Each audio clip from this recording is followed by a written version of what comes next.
प्यारे बच्चों, आप सभी को सुप्रभात। मैं आपके साथ आपकी टीचर। आज के इस वीडियो में सोशल साइंस यानी कि सामाजिक विज्ञान पढ़ने वाले बच्चों के लिए हम लेकर आए हैं कक्षा 7 अध्याय 4 मुगल साम्राज्य। तो बिना देर किए हम अपनी वीडियो को शुरू करते हैं। मुगल वंश। तो सबसे पहले हम ये देखेंगे कि मुगल वंश में शासन करने वाले मुख्य राजा कौन-कौन से थे। सबसे पहला राजा था बाबर। बाबर को मुगल शासन की स्थापना करने वाले राजा या शासक के रूप में भी देखा जाता है, जाना जाता है। बाबर 1526 में दिल्ली पर अधिकार करने के बाद आधिकारिक रूप से भारत के शासक के रूप में स्थापित हुए। बाबर का पुत्र था हुमायूं, यानी कि बाबर की मृत्यु के बाद उनकी गद्दी उनके पुत्र हुमायूं को मिली। बाबर ने कुल 4 साल शासन किया था, 1526 से 1530। बाबर के बाद बाबर के बाद हुमायूं और हुमायूं के बाद उनका बेटा अकबर, जलालुद्दीन मोहम्मद अकबर जिनका पूरा नाम था। तो आप सभी से मैं ये चाहती हूँ कि आप सभी इस वंशावली को ध्यान से देखें और इनके नाम क्रम के अनुसार याद भी करें, ताकि आप अपने परीक्षा में आने वाले प्रश्नों के सही उत्तर, सही विकल्प चयन कर सकें। अकबर का पुत्र जहांगीर। एक बार फिर से देखिए, सबसे पहला कौन? Babur, Humayun, then Akbar, then Jahangir. जहांगीर का बेटा शाहजहां। शाहजहां का नाम आपने सुना होगा। शाहजहां एक प्रसिद्ध शासक रहे जिन्होंने भारत में ताजमहल बनवाया था, जो कि संसार के 7 महान आश्चर्यों में शामिल एक इमारत है। शाहजहां का बेटा औरंगजेब। औरंगजेब की मृत्यु यानी कि उसकी डेथ 1707 ईस्वी में हुई और औरंगजेब की मृत्यु के साथ ही मुगल सल्तनत जो है वो समाप्ति मानी गई। औरंगजेब का बेटा बहादुर शाह जफर, तो अंतिम मुगल शासक के रूप में बहादुर शाह जफर का नाम लिया जाता है या उन्हें इस नाम से जाना जाता है। तो कुल कितने कुल कितने पद यहाँ पर देखे गए हमारे यहाँ इसमें मुगल शासन में? 7। बाबर, हुमायूं, अकबर, जहांगीर, शाहजहां, औरंगजेब, बहादुर शाह जफर।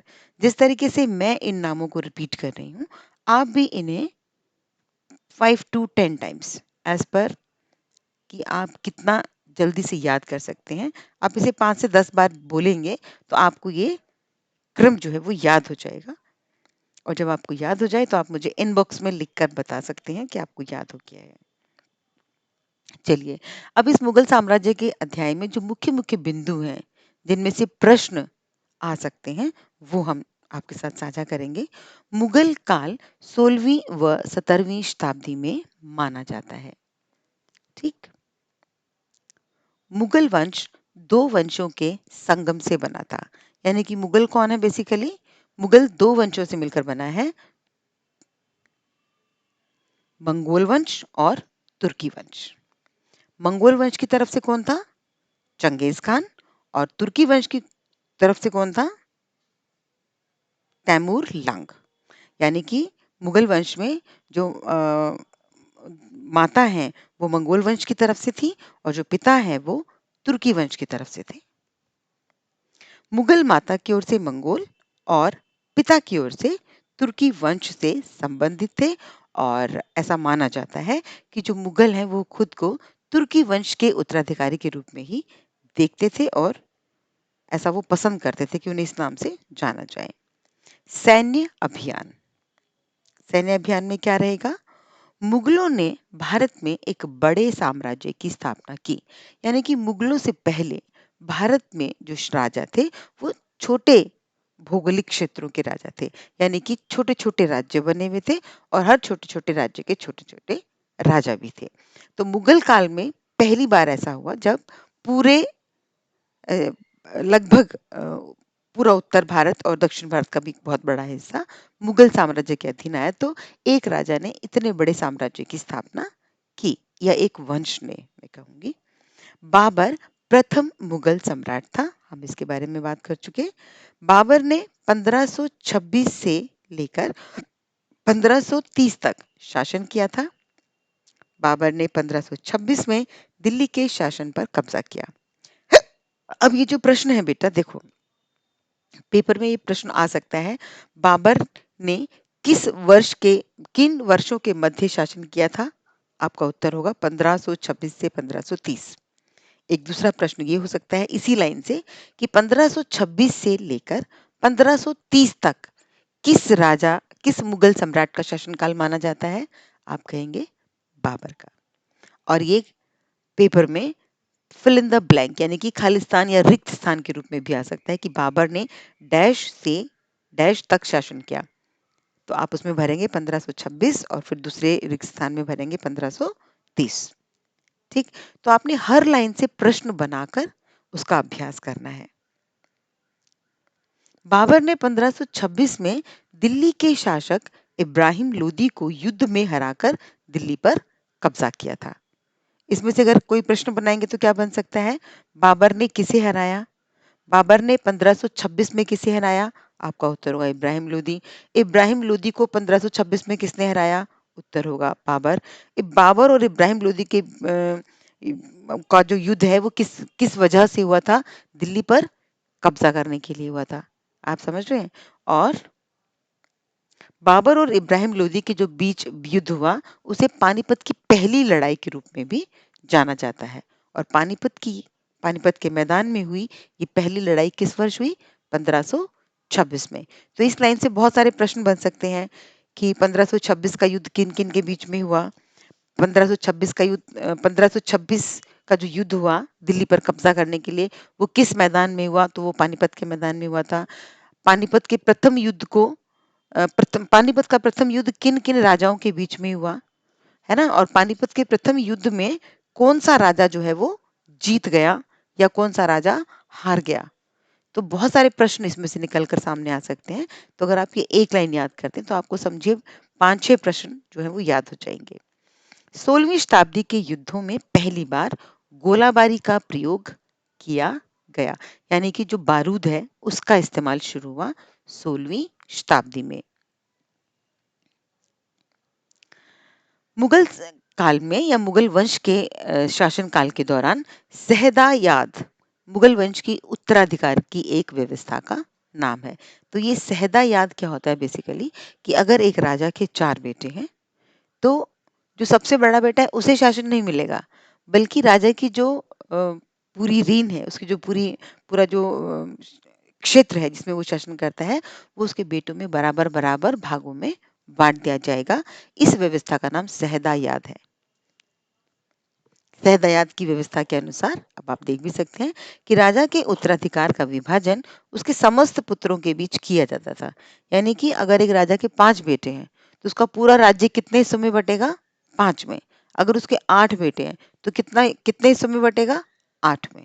तो इस व्यवस्था को जो है वो सहदायाद की व्यवस्था के नाम से जाना जाता है। मुगलों की सेवा में आने वाले नौकर मनसबदार कहलाए। तो प्रश्न हो सकता है मनसबदार कौन है? मुगलों की सेवा में आने वाले नौकर। ठीक है, और मुगलों की सेवा में आने वाले नौकरों को क्या कहते हैं? मनसबदार। तो आपको इस तरीके से हर लाइन में प्रश्न बनाने का प्रयास करना है। और जब आप बना पाएंगे तो आप मुझे व्हाट्सएप पर भी शेयर कर सकते हैं और आप मुझे अ, इसके यूट्यूब के इनबॉक्स में भी बता सकते हैं कि किस तरह के प्रश्न आपने बनाए हैं। कोशिश कोशिश ज़रूर करना है आपको प्रश्न बनाने की, क्योंकि कोशिश करने वालों की कभी हार नहीं होती। जी हाँ, तो मनसब का अर्थ है, अब जैसे मनसबदार की हमने बात की थी ना यहाँ पर, मुगलों की सेवा में आने वाले नौकर मनसबदार कहलाएंगे। तो मनसब क्या है? मनसब का अर्थ होता है राज दरबार में कोई हैसियत, यानी कि राजा का जो दरबार है उसमें आपको जो भी नौकरी मिलती है, जिस भी पद पर नौकरी मिलती है, वही आपका मनसब है। मुगल काल में सैनिकों का पंजीकरण करवाया जाता था और केवल सैनिकों का नहीं, बल्कि जो सैनिक जिन घोड़ों का इस्तेमाल करते थे, जिन हाथियों का इस्तेमाल करते थे, उनका भी पंजीकरण होता था। और वो कैसे होता था? बेसिकली उनके ऊपर एक ठप्पा, मोहर जो है वो उस शासनकाल की या उस वंश की पहचान के रूप में लगाई जाती थी। जिस भूमि से राजस्व इकट्ठा किया जाता था उसे जागीर कहते थे, है ना? राजा के पास इनकम का सबसे बड़ा साधन कौन-सा था, जिससे राजा को आय मिलती थी? वो था कर। और कर कौन देता था? किसान देते थे। तो जिस भूमि से राजस्व इकट्ठा किया जाता था, उसे जागीर कहते थे। ये जागीर जमींदार के पास भी हो सकती थी, ये जागीर राजा के पास भी हो सकती थी। ये निर्भर करता है कि राजा किसको कर एकत्रित करने का अधिकार देते हैं। मुगल काल की जागीर और दिल्ली सल्तनत की इक्ता समानार्थक है। यानी कि जो इक्ता है वो भी एक भौगोलिक क्षेत्र है, जिसमें से भौगोलिक क्षेत्र मतलब एक राज्य का क्षेत्र है, जिसमें से किसानों को, जहां पर रहने वाले किसानों को कर देना होता था। और मुगल काल में उसी क्षेत्र को जागीर के नाम से जाना जाता था, कि इस जागीर में जितने लोग रहेंगे, जितने किसान रहेंगे, वो राजा को कर देंगे। तो इस वीडियो में इतना ही। आप अपना और अपनों का ख्याल रखें, और अगली वीडियो में यानी कि भाग 2 में हम मुगल साम्राज्य के विषय में कुछ और महत्वपूर्ण बिंदु जानेंगे और समझेंगे। तो आप सब अपना ख्याल रखें बच्चे, और इन सारे पॉइंट्स को अच्छे से याद कर लें, ताकि आपका जो परीक्षा के लिए तैयारी है वो बिल्कुल सटीक हो जाए, और आपके सभी क्लास के टेस्ट में और एग्जाम में, जब आपके एनुअल एग्जाम होंगे, अच्छे मार्क्स आए। Take care, bye bye.